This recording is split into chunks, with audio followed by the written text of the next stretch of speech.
Okay, right. Seshu గారు, ఏదైతే కొత్త ప్రభాకర్ రెడ్డి చేసినటువంటి ఆ వ్యాఖ్యలు ఏవైతే ఉన్నాయో, ఇటు పారిశ్రామికవేత్తలు కావచ్చు, బిల్డర్లు డబ్బులు ఇచ్చి కూల్చగొట్టేటువంటి సిచ్యువేషన్ ప్రజాస్వామ్యంలో ఉందంటారా?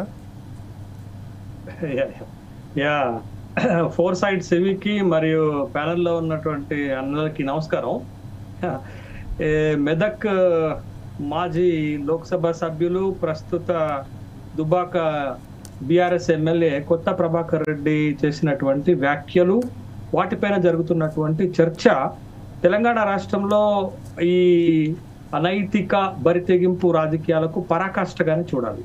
ఎందుకు నేను ఈ రెండు మాటలు అన్నానంటే, ఒక బాధ్యతాయుతమైనటువంటి ఎమ్మెల్యే, ఏదో సాధారణ ఒక పొలిటికల్ లీడరు, ఒక గల్లీ స్థాయి నాయకుడు, ఒక మండల స్థాయి నాయకుడు మాట్లాడాడంటే దాన్ని మనం అర్థం చేసుకోవచ్చు. కానీ ఒక బాధ్యతాయుతమైనటువంటి లెజిస్లేటివ్ మెంబరు ఈ రకమైనటువంటి వ్యాఖ్యలు చేయటం అది బాధ్యత రాహిత్యం కిందకి వస్తుంది, ప్రజాస్వామ్య వ్యవస్థకి మంచిది కాదనేటటువంటి విషయాన్ని కూడా మనం గమనించాలి. అయితే ప్రభాకర్ రెడ్డి గారు ఒక పబ్లిక్ మీట్ లో తను మాట్లాడినటువంటి అంశాలు ఏంటి, సరే ఏది ఏ అర్థం స్మరించేదైనా తను మాట్లాడినటువంటి మాటల్లో ఉన్నటువంటి అంతరార్థం పరమార్థం ఏంటి అని అంటే, ఈ రాష్ట్ర ప్రభుత్వం పైన పర్టికులర్ సెక్షన్ ఆఫ్ పీపుల్, అంటే పారిశ్రామికవేత్తలు, బిల్డర్లు, ఈ రెండు వర్గాలు ఎంత ఫినాన్స్ గా స్ట్రాంగో మనకు తెలుసు. అటు పారిశ్రామికవేత్తలు, ఇటు బిల్డర్లు ఈ ప్రభుత్వం పైన అసంతృప్తితో ఉన్నారు, ఈ ప్రభుత్వాన్ని పడగొట్టాలనేటటువంటి ఆలోచనతో ఉన్నారు, దానికి కావాల్సినటువంటి డబ్బులన్నిటిని కూడా సర్దటానికి సిద్ధంగా ఉన్నారు. అంత వ్యతిరేకత ఈ ప్రభుత్వం ఆ వర్గాల్లో వచ్చింది అనేటటువంటి మాటని సరే కార్యకర్తల్లో కాన్ఫిడెన్స్ బిల్డప్ చేయడానికి చెప్పినప్పటికి కూడా ప్రజలు ఎన్నుకున్నటువంటి ఒక ప్రభుత్వం పైన ఈ స్థాయిలో విమర్శలు చేయటం, విమర్శ అనేది ఎట్లుండాలి అనేది అంటే విధానపరమైనటువంటి విమర్శ ఉండాలి. బట్ ఇట్లాంటి ఒక బరితెగింపు అయినటువంటి విమర్శలు చేయటం మంచిది కాదనేటటువంటి విషయం, దానిపైన పెద్ద ఎత్తున చర్చ జరుగుతుంది. కాంగ్రెస్ పార్టీ కూడా అదే స్థాయిలో రియాక్ట్ అయింది. అటు మహేష్ కుమార్ గౌడ్ కానీ, తర్వాత పొంగులేటి శ్రీనివాసరెడ్డి కానీ, ఆది శ్రీనివాస్ కానీ, some other Congress party leaders వాళ్ళు కూడా అదే స్థాయిలో రియాక్ట్ అయినటువంటి సందర్భంలో అసలు ఒక ప్రజాప్రభుత్వాన్ని అంత ఈజీగా పడగొట్టడం సాధ్యమవుతుందా అనేటటువంటి ఒక అంశాన్ని చూడాలి. రెండోది ఏంటంటే, మీరు తెలుగు రాష్ట్రాల రాజకీయ సంస్కృతిని కనుక చూస్తే ఈ సంస్కృతి అంటే ప్రభుత్వాలను పడగొట్టేటటువంటి సంస్కృతి మన దక్షిణ భారతదేశంలో చాలా తక్కువ, మరి ముఖ్యంగా తెలుగు రాష్ట్రాల్లో అసలు లేదనే చెప్పాలి. ఒక్క సందర్భం, అది ఎక్సెప్షనల్ కేసుగానే చూడాలి. ఎన్టీ రామారావుని పడగొట్టినటువంటి ఒక్క సందర్భం తప్ప మిగతా ఏ ప్రజా ప్రభుత్వాన్ని ఆ ప్రభుత్వము ఒకవేళ ప్రజా వ్యతిరేకతను మూటగట్టుకుంటే ఎన్నికల సందర్భంలో ప్రజలు ఇచ్చేటటువంటి తీర్పుతోటి ఆ పార్టీలు చిత్తుగా ఓడిపోయినటువంటి సందర్భాన్ని మనం చూసాం. 1994లో కాంగ్రెస్ పార్టీకి కనీసం మనకి ఎన్టీ రామారావు గారు ప్రభుత్వాన్ని ఏర్పాటు చేసినటువంటి సందర్భంలో కాంగ్రెస్ పార్టీకి ప్రతిపక్ష హోదా కూడా దక్కలేదనేటటువంటి విషయాన్ని మనం చూడాలి. అంటే ప్రజలు ఇచ్చేటటువంటి తీర్పు ఉండాలి, కానీ మనం ఏదో బిల్డర్ దగ్గర లేకపోతే పారిశ్రామికవేత్తల దగ్గర, రియల్ ఎస్టేట్ బ్రోకర్ల దగ్గర డబ్బులు తీసుకొచ్చి ఒక ప్రజాప్రభుత్వాన్ని పడగొట్టాలనేటటువంటి ఆలోచన, ఒక స్టేట్మెంట్స్ అవి మంచిది కాదు. ఒక ఎన్టీఆర్ సందర్భంలో రామ్లాల్ ద్వారా, గవర్నర్ ద్వారా ఆ ప్రభుత్వాన్ని పడగొట్టిన సందర్భం, దాని తర్వాత ప్రజల నుండి వచ్చినటువంటి వ్యతిరేకత, మళ్ళీ 1985లో ఎన్టీ రామారావు గారు ఎంత భారీ మెజార్టీ తోటి మళ్ళా ముఖ్యమంత్రిగా ఎన్నికయ్యారనేటటువంటి ఒక చరిత్ర మనకు తెలుసు.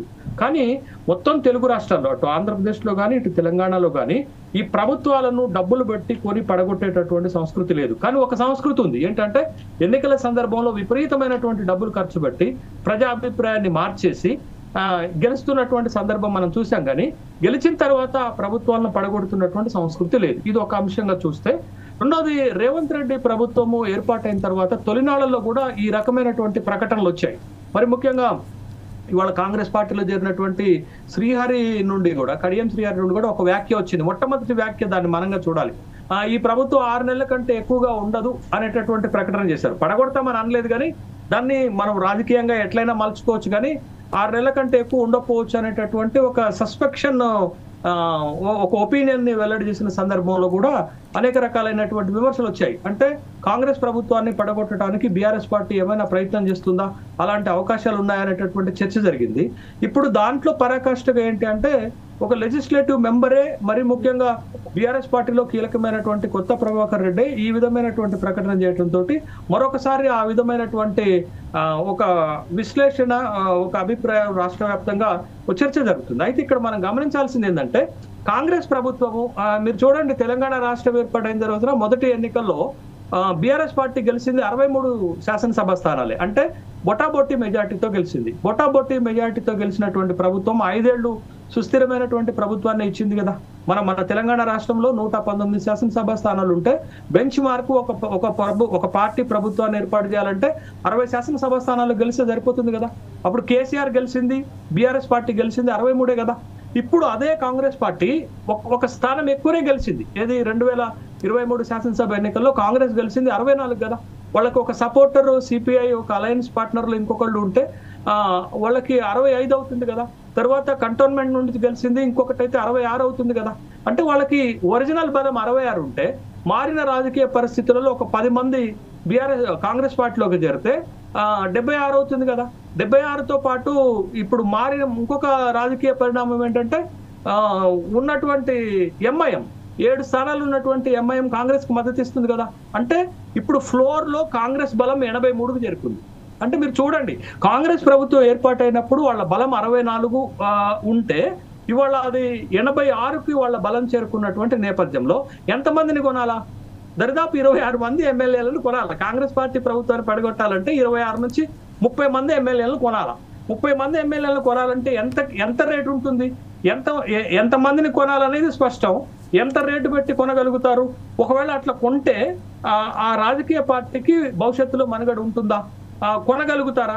అంతమంది అమ్ముడు పోయేటటువంటి ఎమ్మెల్యేలు తెలంగాణ రాష్ట్రంలో ఉన్నారా అనేటటువంటి ఈ ప్రశ్నలన్నిటికీ సమాధానం ఏంటి అనంటే, కాంగ్రెస్ గెలిచినప్పుడు కంటే ఇప్పుడు ఫ్లోర్ లో బలం పెంచుకుంది.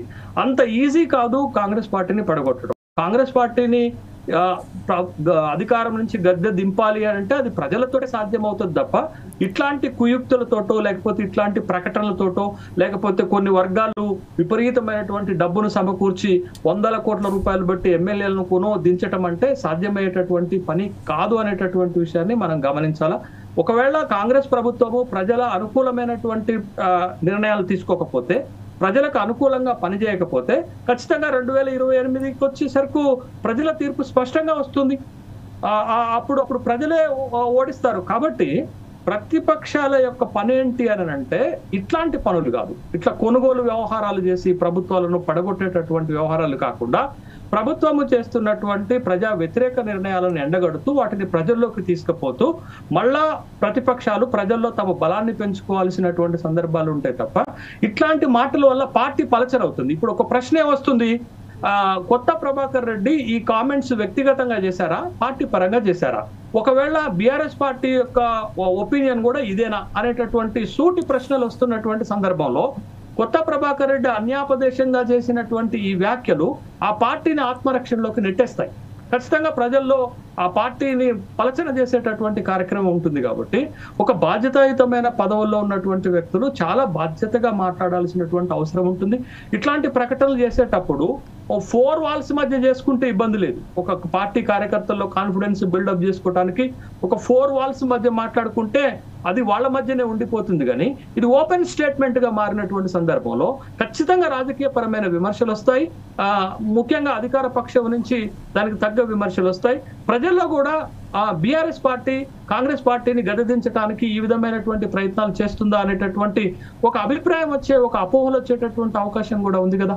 కాబట్టి ఇట్లాంటి వాళ్ళు ఇంకొకటి ఏంటి అంటే, కొత్త ప్రభాకర్ రెడ్డికి ఒక కితాబ్ ఇస్తున్నారు, సౌమ్యుడు అది ఇది అనేటటువంటి ఒక కితాబ్ ఇస్తున్నారు. ఇక్కడ సౌమ్యుడు కాదండి, డైరెక్ట్ గా ఇట్లాంటి వాళ్ళు వ్యాపారవేత్తలు అందరూ కూడా డబ్బులు ఖర్చు పెట్టి రాజకీయాల్లోకి వచ్చేసి పారాషూట్స్ అన్నాడు, డైరెక్ట్ గా వచ్చేసి ఎంపీలు ఎమ్మెల్యేగా గెలిస్తే ఇట్లాంటి మాటలే మాట్లాడతారు. 2019 లోక్సభ ఎన్నికల సందర్భంగా డైరెక్ట్ గా వచ్చి మెదక్ లోక్సభ స్థానం నుంచి పోటీ చేశారు. ఎందుకు వచ్చారు? ఓ వ్యాపారవేత్త, డబ్బులు ఉన్నాయి, పెద్ద ఎత్తున డబ్బులు ఖర్చు. అవును వివరాలు అదే కదా. 2019లో లోక్సభ ఎన్నికల నుంచి గెలిచారు. అంతకు ముందు ఏం సమాజ సేవ చేశారు? కాబట్టి ఇట్లాంటి కొత్త ప్రభాకర్ రెడ్డి గురించి అనట్లే, ఇట్లాంటి వాళ్ళు చాలా మంది ఉన్నారు ఇవాళ శాసనసభలో. అసోసియేషన్ ఆఫ్ డెమోక్రటిక్ రిఫార్మ్స్ అనే ఒక సంస్థ ఇటీవల ఒకటి ఇస్తే శ్రీరన్న 85% శాసనసభలో కోటీశ్వర్లే గెలిచారన్న. ఒకే ఒక్క ఎడ్మ బొజ్జుకు తప్ప బ్యాంక్ అకౌంట్లు ఒక్కొక్కళ్ళే తీస్తే ఎన్ని లక్షల కోట్లు ఉంటాయా, ఎన్ని వేల కోట్లు ఉంటాయన్న వాళ్ళ అకౌంట్లలో? ఒక ఎడ్మ బొజ్జుకి వెయ్యిలలో ఉంది అకౌంట్లో. మిగతా వాళ్ళందరూ 85%. నేనన్నది కాదు శ్రీరన్న, అసోసియేషన్ ఆఫ్ డెమోక్రటిక్ రిఫార్మ్స్ అనేటటువంటి సంస్థ చెప్తుంది తెలంగాణ శాసనసభలో 85% కోటీశ్వర్లు గెలిచారు. మరి వీళ్ళందరూ ఏం చేస్తారన్నా? ఇట్లాంటి లావాదేవీలకి, ఇట్లాంటి కొనుగోలు వ్యవహారాలకి, ఎందుకంటే అడ్డగోలుగా సంపాదించిన డబ్బులు కదా అన్న.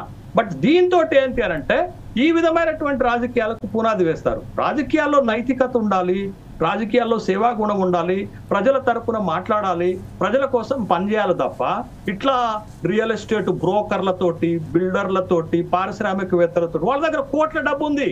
ఒక్కొక్క ఎమ్మెల్యేకి 100 కోట్ల రూపాయలు ఇచ్చి కొనుగోలు చేయగలిగిన సామర్థ్యం ఉంది. బట్ అది కాదు కదా ప్రాక్టీస్ రాజకీయాల్లో. ఒక ప్రభుత్వానికి ప్రజాస్వామ్యంలో ఒక 5 సంవత్సరాలు మ్యాండేటర్ ఇస్తారు. ఆ 5 సంవత్సరాలు వాళ్ళు పాలన చేయాలి. ఆ 5 సంవత్సరాల్లో వాళ్ళు ప్రజా వ్యతిరేక నిర్ణయాలు తీసుకుంటే వాటిని ప్రజల్లోకి తీసుకుపోయి ఎండగట్టాలా. అప్పుడు ప్రభుత్వ వ్యతిరేక నిర్ణయాలతోటి ప్రజల్లో వ్యతిరేకత వస్తుంది. ప్రజాస్వామ్యబద్ధంగా ఎన్నికల ద్వారా మళ్ళా మనం గెలవాలి. 2 సార్లు కేసీఆర్ గెలిచారు. ఎట్లా గెలిచారు? కొనుగోళ్ల ద్వారా కాదు కదా, ప్రజాస్వామ్యబద్ధంగానే కదా. కాబట్టి ఇట్లాంటి మాటలు మాట్లాడేటప్పుడు చాలా జాగ్రత్తగా మాట్లాడాలి. అదే ప్రజల నుండి వచ్చినటువంటి నాయకులు అయితే ఇట్లాంటి మాటలు మాట్లాడరన్న. డబ్బులతోటి పారిశ్రామికవేత్తలుగా వచ్చినటువంటి వాళ్ళు ఖచ్చితంగా ఈ మాటలే మాట్లాడతారు. మీకు అన్న శ్రీరన్న ఒక మాట చెప్తాను, ఎంత ఆవేదన అంటే నాకు 2 మాటలు చెప్తానన్న. ఒకటి, 2 తెలుగు రాష్ట్రాలు రికార్డ్ అన్న ఇవాళ లోక్సభలో. ప్రపంచం దేశంలోనే అత్యధికంగా కోటీశ్వరుడైనటువంటి ఎంపీ మినిస్టరు ఆంధ్రప్రదేశ్ నుండే, సెకండ్ హైయెస్ట్ కోటీశ్వరుడు తెలంగాణ నుండే. ఇక పేర్లు చెప్పమంటే ఇక బాగోదు, మీరు బాధపడుతున్నారు కాబట్టి నేను చెప్పట్లేదు. ఒక ఆయనేమో అక్కడి నుంచి గెలుస్తాడు, ఒక ఆయనేమో ఇక్కడి నుంచి గెలుస్తాడు. వీళ్ళిద్దరేనన్నా ఇప్పుడు ఉన్నటువంటి 18వ లోక్సభలో రికార్డ్ రిచెస్ట్ ఎంపీలు ఇన్ లోక్సభ. కాబట్టి తెలుగు రాష్ట్రాలు ఇట్లాంటి రికార్డ్స్ బద్దలు కొడుతున్నాయి రాజకీయాల్లో. ఇవాళ మొత్తం దేశంలోనే ఎన్నికల వ్యవస్థని అత్యంత రిచెస్ట్ గా, కాస్ట్లీయెస్ట్ గా మార్చింది 2 తెలుగు రాష్ట్రాలే. అన్ఫార్చునేట్లీ ఏంటి అంటే ఇవాళ ఒక ఎమ్మెల్యే ఒక శాసనసభ స్థానం నుంచి పోటీ చేస్తే 100 కోట్ల రూపాయలు ఖర్చు పెట్టాల్సి వస్తుందన్న. ఎవరు నిలబడుతున్నారన్న? పార్టీలు ఎవరికి టికెట్లు ఇస్తున్నాయన్న? ఎట్లా గెలుస్తున్నారన్న? వీళ్ళు గెలిచిన వాళ్ళందరూ ఏం చేస్తున్నారన్న? ఇదే కదా ఇప్పుడు ప్రస్తుతం తెలుగు రాష్ట్రాల్లో రాజకీయం ఎంత కాస్ట్లీయెస్ట్ గా మారిపోయింది అంటే ఒక సామాన్యుడు, ఒక ప్రొఫెషనలిస్టు, ఒక ఇంటలెక్చువల్ ఎన్నికల్లో పోటీ చేయాలన్న ఆలోచన కూడా రావట్లేదు. మర్చిపోయారు. భయం అవుతుంది. అసలు ఎన్నికల గురించి, ఎలక్షన్స్ గురించి మాట్లాడాలంటే కూడా భయం అవుతున్నటువంటి స్థాయికి వాళ్ళ మనం తెలుగు రాష్ట్రాల్లో రాజకీయాన్ని తీసుకుపోయామంటే, బట్ ఇది రాబోయే రోజుల్లో ఎవరికి మంచిది కాదు. బీఆర్ఎస్కి మంచిది కాదు, బీజేపీకి మంచిది కాదు, కాంగ్రెస్కి కూడా మంచిది కాదు అనేటటువంటి విషయాన్ని మనం గమనించాలి. కాబట్టి రాజకీయాల్లో నైతికత ఉండాలి, రాజకీయాలలో ఒక సిస్టమ్ డెవలప్ అవ్వాలి, రాజకీయాల్లో మరి ముఖ్యంగా జవాబుదారీతనం ఉండాలి ప్రజలకి. అయితే శేషు గారు